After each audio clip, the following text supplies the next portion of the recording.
नमो भगवते वासुदेवाय नमः। आपका स्वागत है आपके अपने चैनल वास्तु गुरु में। आज के एपिसोड में मैं योगिनी एकादशी व्रत की पूजा विधि एवं महत्व का विस्तार से वर्णन करूंगा एवं योगिनी एकादशी व्रत की कथा भी सुनाऊंगा। आषाढ़ मास के कृष्ण पक्ष को पड़ने वाली एकादशी को ही योगिनी एकादशी के नाम से जानते हैं।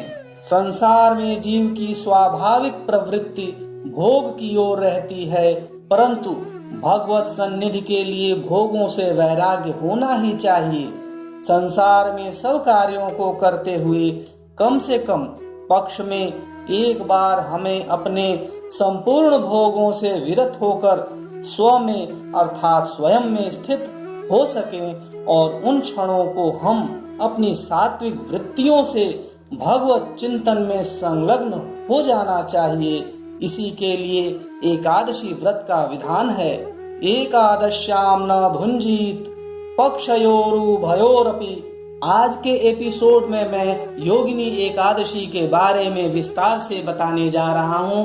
इससे पहले हमारे चैनल को सब्सक्राइब, लाइक और शेयर करें। नोटिफिकेशन बेल ऑल ऑप्शन में जाकर के जरूर दबाइए, जिससे आने वाले हर एपिसोड की जानकारी आपको मिलती रहे, क्योंकि हमारा चैनल हर तरह के व्रत, पूजा विधि, अनुष्ठान, धार्मिक एवं पौराणिक कथाएं तथा वास्तुशास्त्र की सही जानकारी आपको देता है। हम आपको वही जानकारी देते हैं जो कि प्रामाणिक हो। यदि आपके मन में कोई शंका हो तो आप कमेंट बॉक्स में जाकर के शंका का समाधान भी कर सकते हैं। तो आइए सुनते हैं एकादशी व्रत के महत्व एवं विधि के बारे में, और अंत में योगिनी एकादशी व्रत की कथा भी सुनेंगे। वर्ष के समस्त एकादशी की अपेक्षा योगिनी एकादशी को व्रत और पूजा अर्चना से भगवान विष्णु की विशेष कृपा प्राप्त होती है। मान्यता है कि योगिनी एकादशी के दिन व्रत और भगवान विष्णु की पूजा करने से हजारों ब्राह्मणों को भोजन कराने के बराबर फल प्राप्त होता है। प्रातः काल विधि विधान पूर्वक उठकर भगवान श्री विष्णु का पूजन करके ओम नमो भगवते वासुदेवाय नमः इस मंत्र का जाप करें एवं श्री विष्णु सहस्त्र नामार्चना मंत्र का जाप करने वाले को कोढ़ व वृक्ष काटने के पाप से भी मुक्ति मिल जाती है। साथ ही मृत्यु को प्राप्त हुए 7 पीढ़ियों को उनके पापों से मुक्ति मिलती है। यदि आप भी भगवान विष्णु का विधि पूर्वक पूजन करते हैं और योगिनी एकादशी का व्रत करते हैं तो यह भोग और मोक्ष को प्रदान करने वाला होता है। आइए अब सुनते हैं योगिनी एकादशी व्रत की कथा। युधिष्ठिर ने श्री कृष्ण से पूछा, वासुदेव, आषाढ़ के कृष्ण पक्ष में जो एकादशी होती है उसका नाम क्या है? कृपया उसका वर्णन कीजिए। भगवान श्री कृष्ण बोले, नृप श्रेष्ठ, आषाढ़ के कृष्ण पक्ष की एकादशी का नाम योगिनी है। यह बड़े बड़े पातकों का नाश करने वाली है। संसार में डूबे हुए प्राणियों के लिए यह सनातन नौका के समान है। तीनों लोकों में यह सारभूत व्रत है। अलकापुरी में राजाधिराज कुबेर रहते हैं। वे सदा भगवान शिव की भक्ति में तत्पर रहने वाले हैं। उनके हेममाली नाम वाला एक यक्ष सेवक था जो पूजा के लिए फूल लाया करता था। हेममाली की पत्नी बड़ी सुंदरी थी। उसका नाम विशालाक्षी था। वह यक्ष कामपाश में आबद्ध होकर सदा अपनी पत्नी में आसक्त रहता था। एक दिन की बात है, हेममाली मानसरोवर से फूल लाकर अपने घर में ही ठहर गया और पत्नी के प्रेम का रसास्वादन करने लगा। अतः कुबेर के भवन में न जा सका। इधर कुबेर मंदिर में बैठकर शिव का पूजन कर रहे थे। उन्होंने दोपहर तक फूल आने की प्रतीक्षा की। जब पूजा का समय व्यतीत हो गया तो यक्षराज ने कुपित होकर सेवकों से पूछा, यक्षों, दुरात्मा हेममाली क्यों नहीं आ रहा है? इस बात का पता लगाओ। यक्षों ने कहा, राजन, वह तो पत्नी की कामना में आसक्त हो अपनी इच्छा के अनुसार घर में ही रमण कर रहा है। उनकी बात सुनकर कुबेर क्रोध में भर गए और तुरंत ही हेममाली को बुलवाया।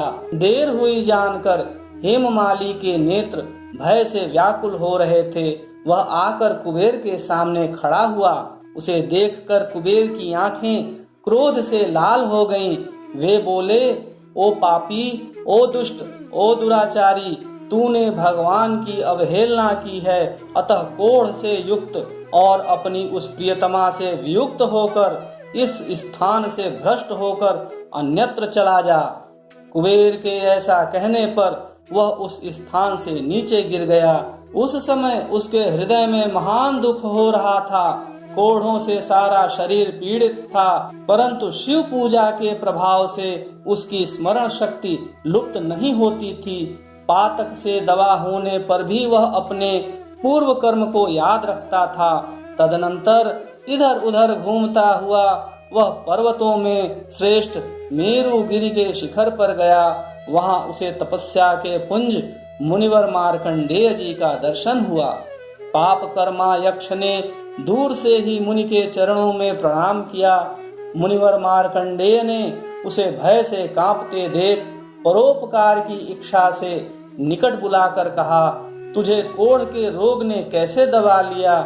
तू क्यों इतना अधिक निंदनीय जान पड़ता है? यक्ष बोला, मुने, मैं कुबेर का अनुचर हूँ। मेरा नाम हेमवाली है। मैं प्रतिदिन मानसरोवर से फूल ले आकर शिव पूजा के समय कुबेर को दिया करता था। एक दिन पत्नी सहवास के सुख में फंस जाने के कारण मुझे समय का ज्ञान ही नहीं रहा। अतः राजाधिराज कुबेर ने कुपित होकर मुझे शाप दे दिया, जिससे मैं कोढ़ से आक्रांत होकर अपनी प्रियतमा से बिछुड़ गया। मुनिश्रेष्ठ, इस समय किसी शुभ कर्म के प्रभाव से मैं आपके निकट आ पहुंचा हूँ। संतों का चित्त स्वभावतः परोपकार में लगा रहता है। यह जानकर मुझ अपराधी को कर्तव्य का उपदेश दीजिए। मार्कंडेय जी ने कहा, तुमने यहाँ सच्ची बात कही है, असत्य भाषण नहीं किया है, इसलिए मैं तुम्हें कल्याणप्रद व्रत का उपदेश करता हूँ। तुम आषाढ़ के कृष्ण पक्ष में योगिनी एकादशी का व्रत करो। इस व्रत के पुण्य से तुम्हारी कोढ़ निश्चय ही दूर हो जाएगी। भगवान श्री कृष्ण कहते हैं, ऋषि के ये वचन सुनकर हेममाली दंड की भांति मुनि के चरणों में पड़ गया। मुनि ने उसे उठाया। इससे उसको बड़ा हर्ष हुआ। मार्कंडेय जी के उपदेश से उसने योगिनी एकादशी का व्रत किया, जिससे उसके शरीर की कोढ़ दूर हो गई। मुनि के कथनानुसार उस उत्तम व्रत का अनुष्ठान करने पर वह पूर्ण सुखी हो गया। नृपश्रेष्ठ, यह योगिनी का व्रत ऐसा ही बताया गया है। जो 88,000 ब्राह्मणों को भोजन कराता है, उसके समान ही फल उस मनुष्य को भी मिलता है जो योगिनी एकादशी का व्रत करता है। योगिनी महान पापों को शांत करने वाली और महान पुण्य फल देने वाली है। इसके पढ़ने और सुनने से मनुष्य सब पापों से मुक्त हो जाता है। तो यह थी आषाढ़ मास में कृष्ण पक्ष को पड़ने वाली एकादशी व्रत की कथा। भगवान श्री विष्णु का विधि पूर्वक पूजन एवं जाप करते हुए योगिनी एकादशी का व्रत करने से मनुष्य सभी पापों से मुक्त हो जाता है। ओम नमो भगवते वासुदेवाय नमः।